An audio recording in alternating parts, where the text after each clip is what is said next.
Journal entry number 7. The cold stove. There is an old wood-burning stove in a quiet room. The air is cold. A person stands before it, holding out her hands. She waits. Nothing happens. So she leans closer and says, "Give me some heat." The stove remains cold. Then she says, "Give me heat first, and then I will add the wood." It sounds ridiculous. A stove cannot produce heat before it receives fuel. The wood must come first, then the fire, then, eventually, the warmth. And yet I have begun to wonder how often I stand before the things I want and make exactly the same request. I want evidence before commitment, confidence before practice, recognition before contribution. I want the fire to prove itself while the wood remains safely in my arms. This image appears in Earl Nightingale's The Strangest Secret. The lesson is simple. We often expect a reward before supplying the value that might create it. At first, I agreed immediately. Of course, the wood must come first. But the longer I sat with the metaphor, the less simple it became.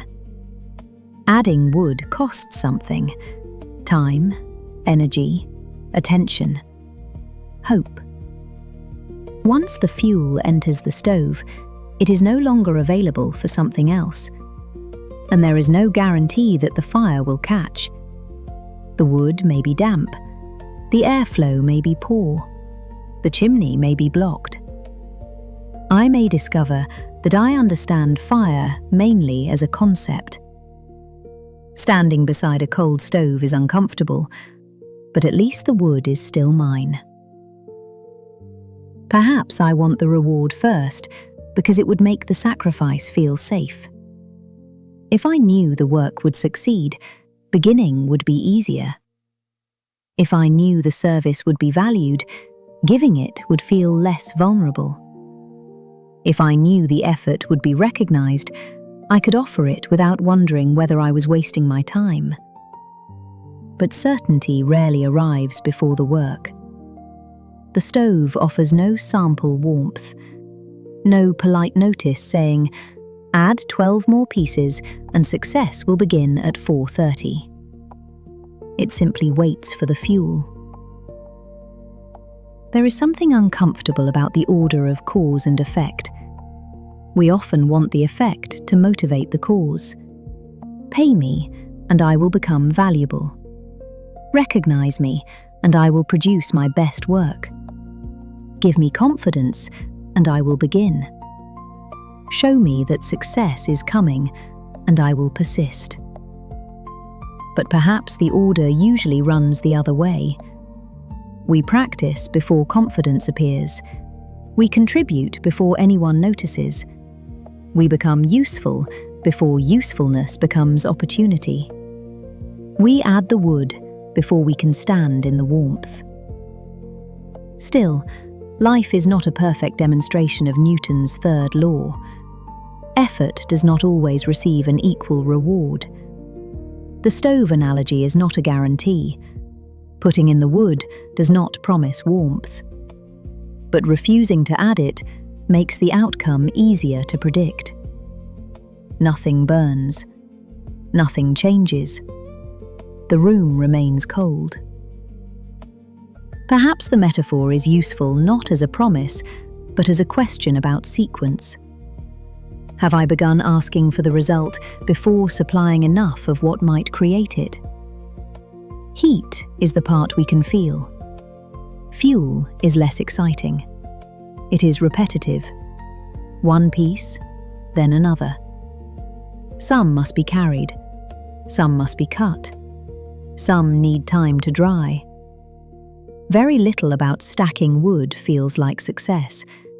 It feels like preparation. The reward occupies the imagination. The work occupies the calendar. In the imagination, the fire is already burning.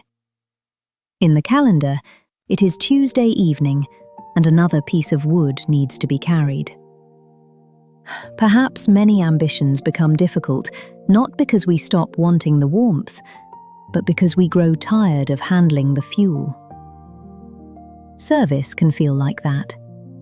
To serve is to create something useful beyond ourselves, to solve a problem, clarify an idea, teach a skill.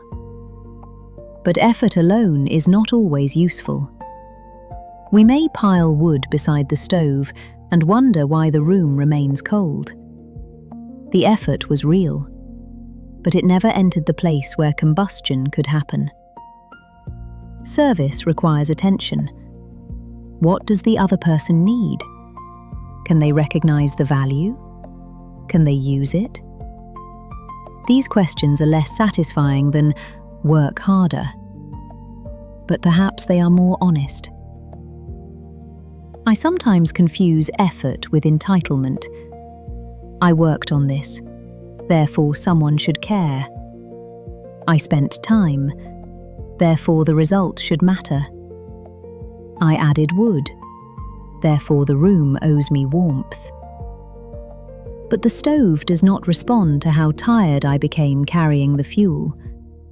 It responds to whether the conditions allow it to burn. That feels unfair. Perhaps it is. But feeling offended by the stove does not improve the fire. The wood may need arranging differently. The chimney may need cleaning. Or perhaps I have been standing before the wrong stove. Persistence matters, but persistence without observation can become a long argument with cold metal. Put in the wood first is only the beginning. After adding it, we must still learn how fire works. We must notice what catches, what smokes, what burns quickly but produces little lasting heat, what takes longer but keeps the room warm. The work is not simply supplying more fuel, it is becoming a better keeper of the fire. How much wood is enough before we can reasonably expect warmth? I do not know. We may have supplied 3 pieces and become discouraged because the room is still cold. Or we may have supplied an entire forest to a stove that was never capable of heating the building. From inside the cold room, patience and poor judgment can feel surprisingly similar. Perhaps the first thing to examine is not the temperature, but whether a flame exists at all. Is anything beginning to catch? Am I becoming more skillful? Is the work becoming more useful? Do I understand the people I hope to serve better than I did before? A spark is not warmth, but it is different from darkness. There is also the question of motive. Would I still do the work if the reward arrived slowly? Not forever. Time, needs, and money still matter. A person cannot heat a home using personal development quotations alone. But perhaps the work must contain enough meaning to survive the early cold. If immediate heat is the only reason to add wood, every delay will feel like betrayal.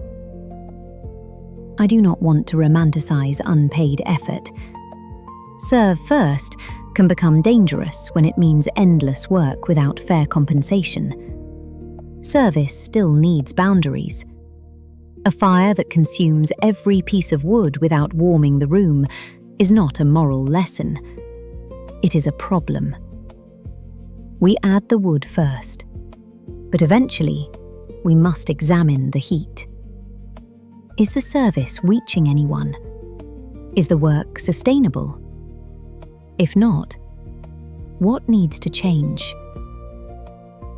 I think I sometimes check the temperature too often. One piece of wood enters. I immediately hold out my hands. Is it warm yet? Another effort. Another inspection. Still cold. The constant checking consumes attention that might have been used to tend the fire. But ignoring the temperature completely would be foolish too. A good firekeeper does not stare at the flame every second, nor does she leave the room for 5 years and return expecting a pleasant evening. She works, she watches, she adjusts. There is a rhythm between action and evaluation. Add fuel, allow it to catch. Observe, learn. Then decide what the fire needs next. Maybe this is a more honest form of cause and effect. Not every action earns an equal reward, but every thoughtful action gives reality something to respond to. The response may arrive as information rather than income. It may tell us that the method is weak, that the timing is wrong, that the value is unclear, that our skill needs development. This may not be the reaction we wanted, but if we are willing to see it, it can guide the next action. The alternative is to stand before the stove and negotiate. Give me confidence, then I will begin. Give me recognition, then I will improve. Give me success, then I will become disciplined. Give me warmth, then I will provide the fuel. The stove remains silent, not because it is cruel, because the sequence cannot begin there. So perhaps I need to ask a different question. Not, why is the room still cold? At least, not yet.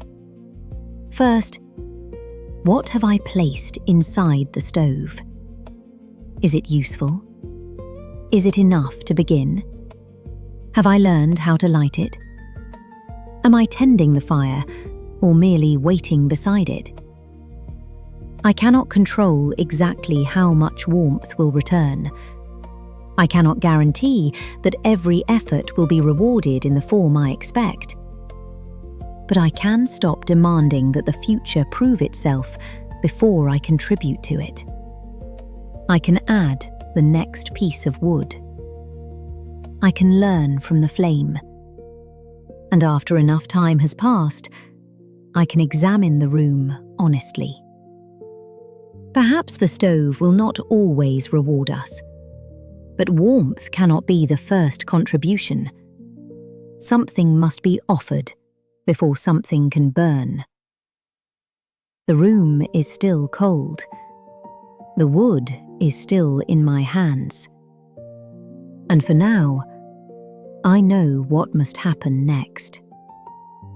That's today's entry. I'd love to hear where this idea takes you. Is there an area of your life where you may be waiting for heat before adding the wood? Until the next page, stay curious.